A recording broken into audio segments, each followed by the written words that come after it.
দেশীয় জাত, আধুনিক প্রযুক্তি, প্রাণী সম্পদে হবে উন্নতি। হ্যাঁ, এটা মানে আমরা আপনারা মেলায় দেখছেন যে আমরা দেশীয় জাতের যে আমাদের অনেকগুলো জাত আছে এবং সারা দেশ জুড়েই নানা রকম জাত আছে। আবার একই সাথে কিন্তু আমরা উন্নত জাতেরও এগুলো, কারণ আমাদের একটু প্রোডাক্টিভিটি বেশি বাড়াতে হবে, সে কারণে আমরা সেরকম জাতও রেখেছি। এবং এটা তো গরু ছাগলের দিক থেকে। পোলট্রি একটা খুবই বড় ইন্ডাস্ট্রি এবং যে কারণে কিন্তু ডিমের উৎপাদন অনেক বেড়েছে এবং মানুষ সাশ্রয়ী মূল্যে খেতে পাচ্ছে। তা আমরা কিন্তু মনে করি যে এই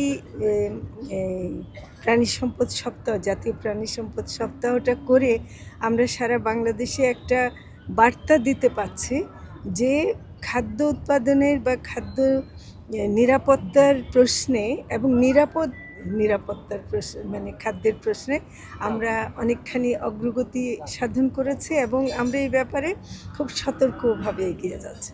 এবং আমাদের যে দেশীয় প্রজাতিগুলো আছে সেগুলোকেই আসলে ওয়ার্ল্ড ওয়াইড পরিচিত করার জন্য কোনো পদক্ষেপ নেওয়া হচ্ছে? সেটা মানে প্রথমত বাংলাদেশে আমি মনে করি যে এটা মানুষের জীবন জীবিকার সাথে যুক্ত, কাজে এটা বাংলাদেশে এটাকে টিকিয়ে রাখা এবং আমার মনে হয় আন্তর্জাতিক প্রেক্ষাপটে অনেক দেশে কিন্তু এগুলো বিলুপ্ত হয়ে যাচ্ছে। বাংলাদেশে যেহেতু এখনও আছে, তো ফলে আমরা যেমন ব্ল্যাক বেঙ্গল তো অলরেডি জিআই সনদ পেয়েছে, ওটা কিন্তু গ্লোবালি আমরা ব্র্যান্ডিং করতে পারি। আমাদের মীর কাদিম আছে, আমাদের নর্থ বেঙ্গল গ্রে আছে, এগুলো কিন্তু সহনশীল ক্ষমতা অনেক বেশি এবং ক্লাইমেট চেঞ্জের প্রেক্ষাপটে এগুলো বিশ্বেও কিন্তু এগুলোর চাহিদা বাড়বে।